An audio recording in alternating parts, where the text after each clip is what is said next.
mujje baliko mwena gye muwangalira kansubire muli bulungi bane mwebale nnyo mwebalire ddala mwena abakomentinga ku lives zange manyanga ku zino zonna nalabye nti abantu yes olina wagamba thanks biki nalabye nga bambi mu engaginga mu likinze nnyo thank you so much kubanga wo likinga kinsanyusa wo commentinga kinsanyusiza ddala kubanga mba ntegedde nti osiimye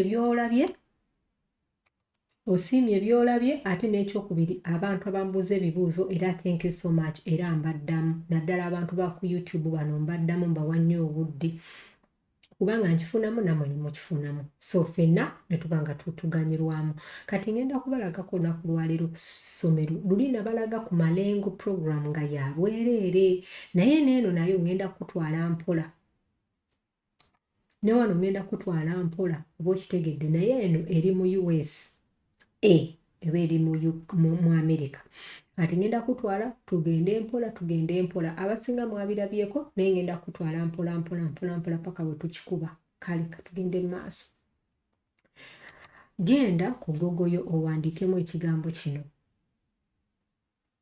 owandiikemu oba kino tukiyite Berea oba Berea College owandiikamu ekyo eyo gundi link eyo ya bagiyita Berea College ogenda kujja wano eno page efaanana bati wano bakugambye no tuition no kidding tebasaba sente like there is no tuition era tebagira kati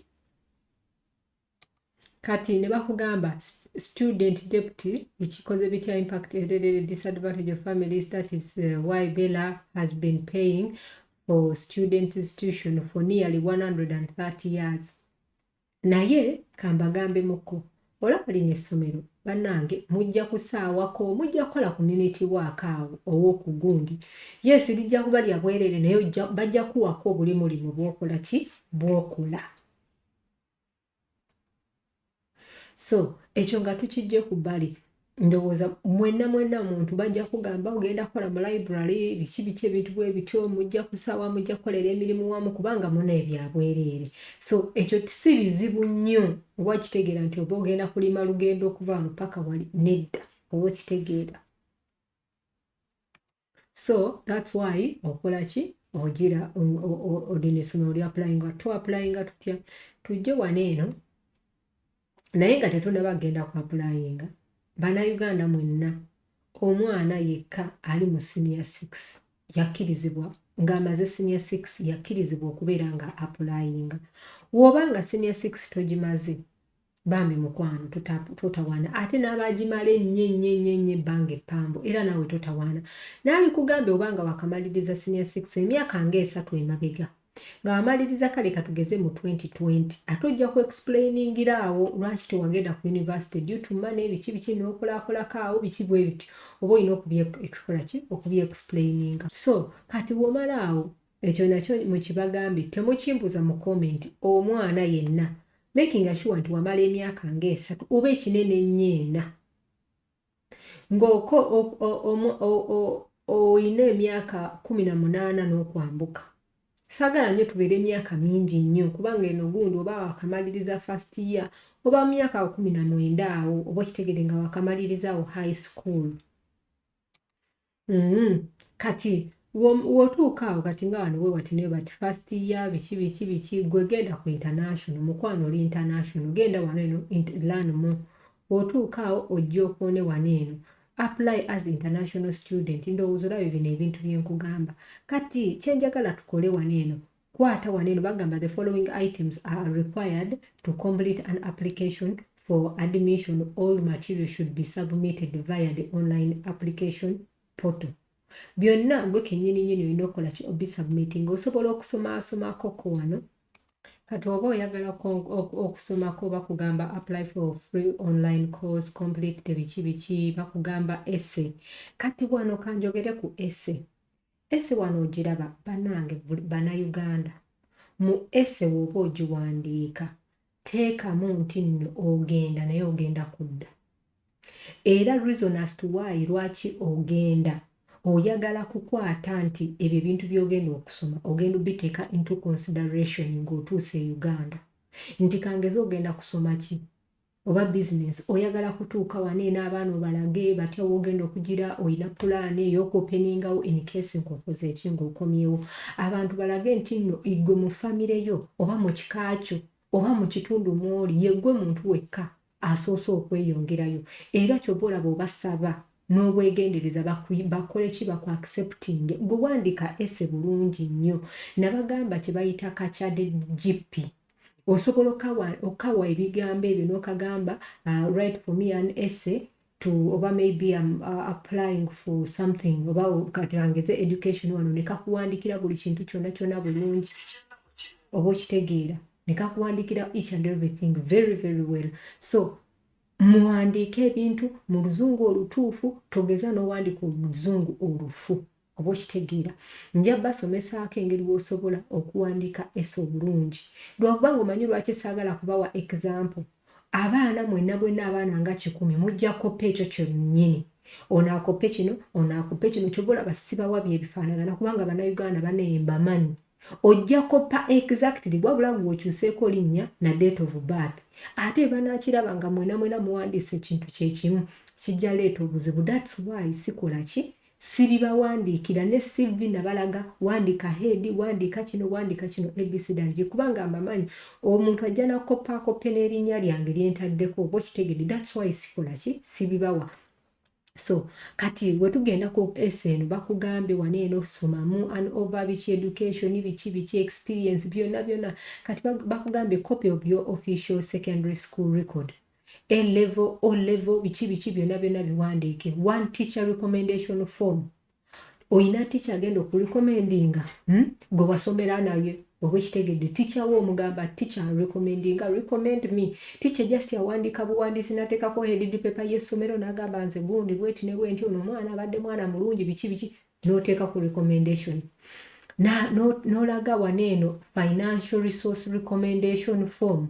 This form should be completed by a school administrator, employer, religious leader or another individual who can make a statement about your personal and financial resources as well as barriers as they related to the Bichi high school. Kati waneeno omuntu yenna nti obadde osoma ani abadde akuweerera waba sengaawo ajja kuwandiika abagambe bannange muno mbadde mpeerera omwana ono naye kituufu sirina sente zimpeddeko omwana talina maama talina taata mbaddemu oba kitegedde bulungi ng'aliwandiika bulungi si mu Luganda aliwandiika mu Luzungu gwe kennyini osobola omuwandiikira then ye n'ateekako ki n'ateekako signature ekyo bwe kityo n'ennamba ye y'essimu kansuubire ekyo tukimaze.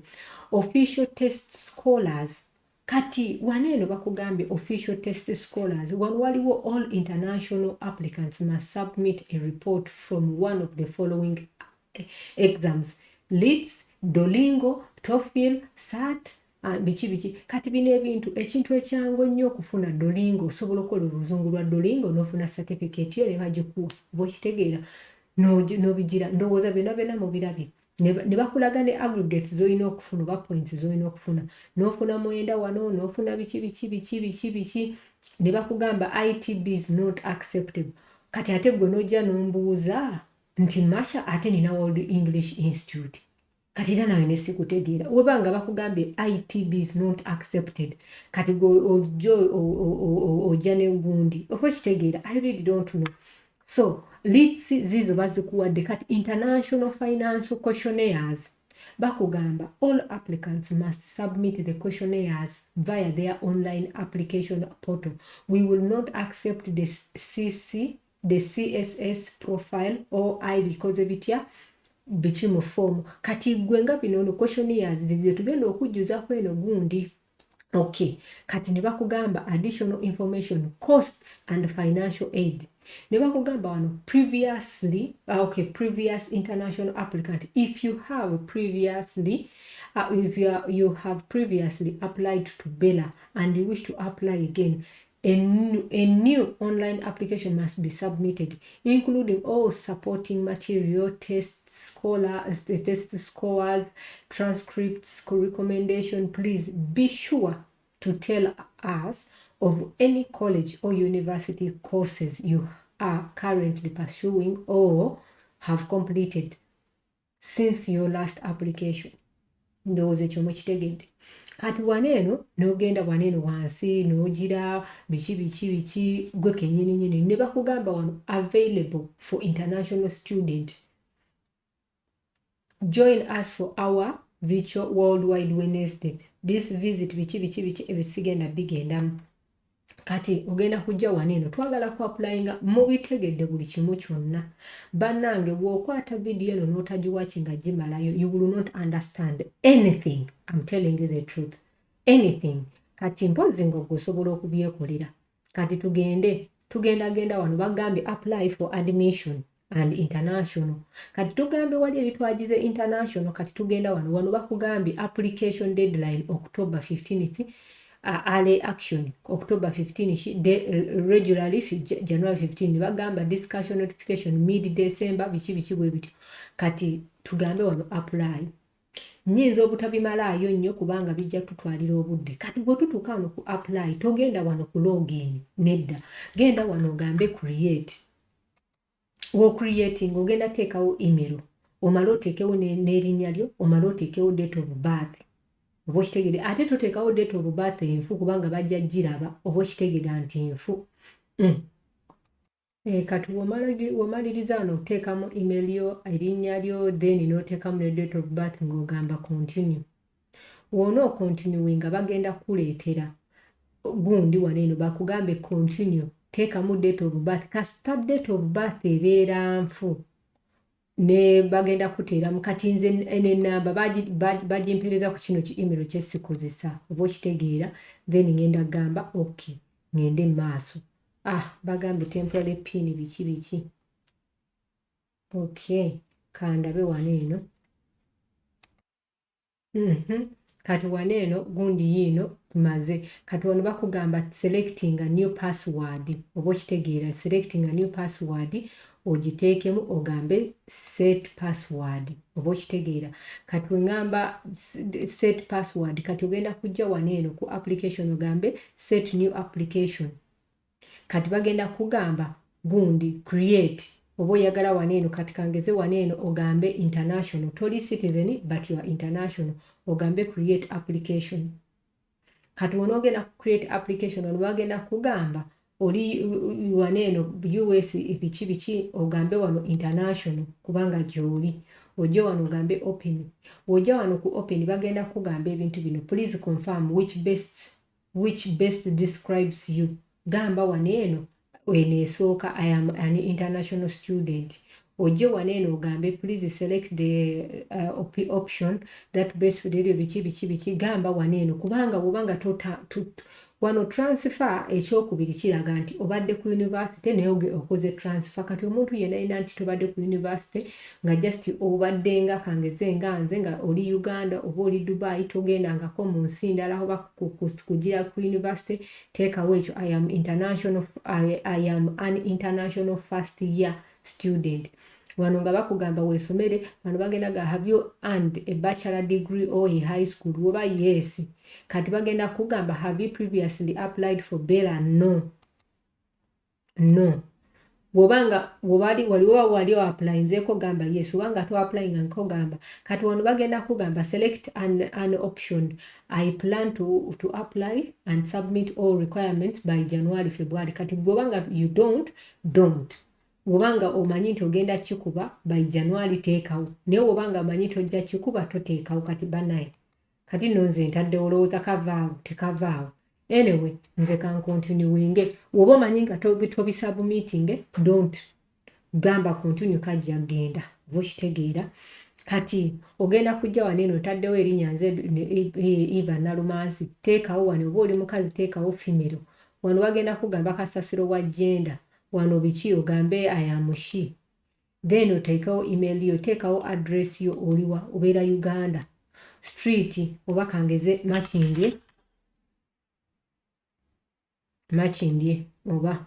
Then central postcode 256. Then mail don't kubanga tetulina. Then ogambe continue. Kati ogamba continue ogenda kujja awantu we wati bagenda kugamba what is your country of residence. Uganda yiyo kati ogambe native language Luganda ogende wano marital status are you single oba married naye already ori single number of children toyina upon a complete of you intend to return yes you intend kawano kankubeewo nnyo bannange buli muntu yenna oba ogenda bano abantu kyetaaga n'obalaga nti ŋŋenda mu nsi eyo naye ŋŋenda kudda nkiddamu oba bakonvinsinze batagwegwe mu mutima gwo gwakimanyi nti ogenda togenda kudda but these people tebeetaaga kumanya bagambe ogenda kudda kaabe kasubi toka whisperinga bagambe ŋŋenda kudda kyova olaba nkugambye upon completion of your studies bwobanga omazeeko complete your studies do you intend to return home country to live gamba yes bwogambira nno kabaka weddemu nga bagamba have you previously visited United States oba togendangayo kati nze nagendayo kati gwe gamba no are you currently residing no have you applied for a green card gamba no n'oba wajja applyingako bagambe gamba no has anyone in your immediate family mother father biki no have you ever had a sibling attended no have you have any immediate relative currently living in or studying no kati ng'ojja waneeno to other colleges of course toyina kati genda wano gamba continue kati mpozi n'abannayuganda tulina okubeera abagezigezi kati have you taken sat bwobanga tonagiteekinga gamba no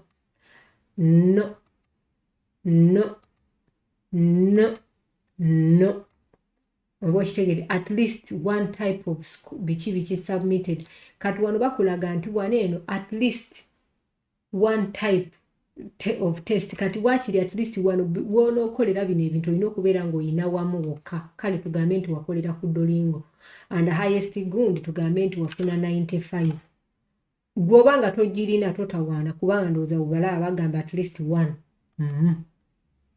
kati waneeno abaana bagenda okugenda nga baviirako kati tugenda maaso kati wano nga bakugamba select yegundi eriwa sigenda bimalayo bagamba select as many academic interested as you would like to do so hold down the control key biki oyagala kusoma ki business oyagala kusoma ki biibyawo theology physician simanyi bikoze bitya teaching lerererere oba okitegedde selectinga byoyagala okitegeera byoyagala okukola ki okusoma oba journalism oba onoogigamba journalism oba bannange as many as you can oba okitegeera so genda waneeno selecting oba entrepreneurship wano bakugamba select curriculum and because ebita interested biki byonna drama dancing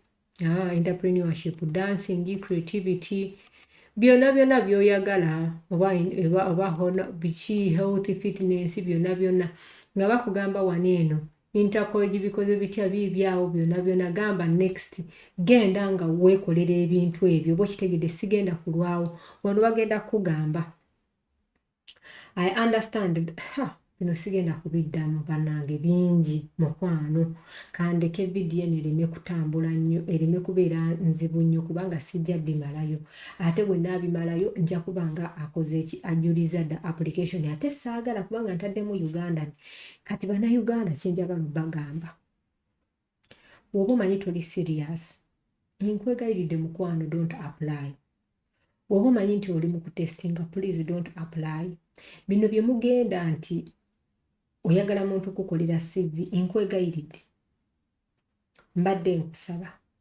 weekolere CV ennungi nja kufuna olunaku nkole vidiyo nga nkulaga CV ennungi naye nkulayirira bw'onookwata ebigambo byenkozesezza omwo n'obikwata n'obiteeka omwo which means abaana nga 10 bonna babikozesezza chance ye y'okuwa omulimu eri sollo. Kyova olaba siteekayo recommendation, siteekayo cover letter, siteekayo CV. Kubanga abantu abasinga wano gy'ogenda okozesa oli gy'agenda okozesa at the end of it all ebintu bikyankalane. I love you all. May God bless you. Abagenda okuwachinga video eno until the end.